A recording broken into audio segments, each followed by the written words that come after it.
You motherfucker. Oh no, it doesn't. Apparently, it doesn't completely immobilize them. It was you killed me, was it? Yep. Going down with me. I thought it was Dave or someone coming behind me. He killed me first! Okay. He killed me No, first! He killed me Thanks, first! guys. Thanks, guys. Oh god! Hey y'all, Nesso here, reviewing the edgy and cleverly named Dark Split Sword. It can be acquired from research in the Tenno labs in your clan dojo. For crafting, it needs a dual skana, 1 forma, some rubido, and 10 mutagen masses. The split sword is the first melee weapon that allows stances from 2 types of weapons, dual swords as well as heavy weapons. While the split sword's default stats are that of its heavy weapons version, the stats of the weapon can be changed based on the stance equipped. This feature, for the most part, is just a gimmick, allowing the player to change the look of the weapon as well as its stats. You are most likely to stick to the dual weapon stats though. Speaking of stats, first up is the heavy weapon stats. It has a base damage of 80, dealing fully in radiation. It has a somewhat low crit chance at 10%, an average crit multiplier of 2 times damage, along with a status chance of 20%, with the attack rate of 1, which is rather slow with heavy weapon stances. Now for its dual sword stats, it has a high base damage for its category at 65 radiation damage, but a very low crit chance at 5% with the average 2 times damage multiplier. It comes with a decent status chance at 15% with an alright attack speed of 1.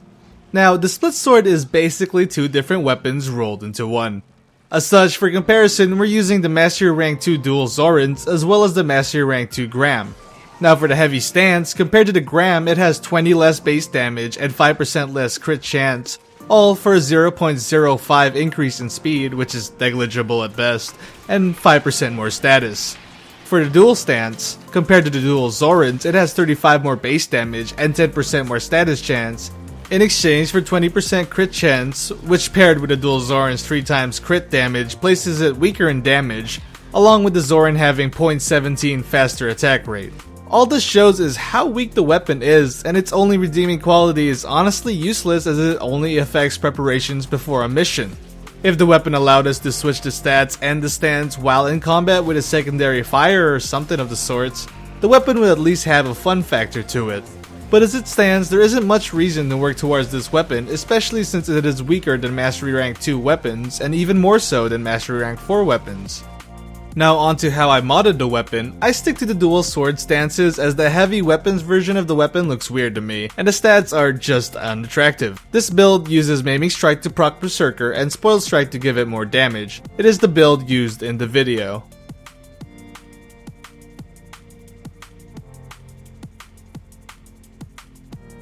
The second build is the build I ended up liking the most. It gives up Spoiled Strike for Prime Breach and a bit less status for more damage with the Elemental mod. As usual, mod as you like, this is simply just how I build.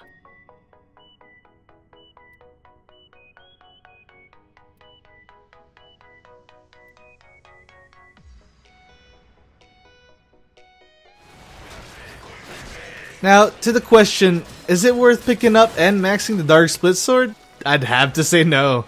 The weapon is mastery fodder, if anything.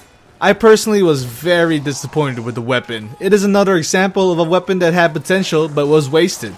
As I mentioned earlier, if the weapon could switch stances in a mission, the weapon would at least maintain a fun factor to it despite being a weak weapon. But as it stands, you are better off with the plethora of melee weapons available at Mastery Rank 5. If the Dark Dagger augment was available as the weapon, I would probably consider using this weapon in Star Chart missions. But right now, the weapon will only be effective around level 35-ish enemies. I could have formatted the weapon and placed non-dual status mods in to make it probably go a little bit further, but not by much. But I feel the status chance probably would carry it just as well. With the changes DE is implemented to the game, I don't see a reason to even format a weapon when I could use it on the reworked frames. Especially when considering I now have 42 more mod capacity from my mastery rank, which places the weapon very close to its maximum potential anyway. Plus, after all this, the main reason I refuse to touch the heavy weapon side of the weapon, despite the horrible stats, is just how out of place the weapon looks. It does not seem like it'd be that heavy to swing. The weapon would probably be better as a polearm in my opinion. But one thing positive about the weapon is that its dual sword form has a decent amount of range when paired with Prime Breach, but that's just me trying to find a positive here. I enjoyed it on lower level missions, but I could easily do better with the dual Zorans or any polearm, and probably go further into a survival with them. Of course, if you like the weapon, feel free to use it. While I detest the weapon, it is most likely the salt in me refusing to see any positives. The weapon will get you through most, if not all, of the star chart missions, and the radiation damage is pretty nice against the heavier Grineer units. As usual, thanks for checking out my video. As I mentioned, I'm now swamped with work and school during the week, and as such, I'm only home during the weekends. As such, my new schedule for future videos will be on Saturdays and possibly on Wednesdays if I ever get a chance to make an extra video during the weekend. Again, thanks for checking out the video, and as always, be sure to have a good one.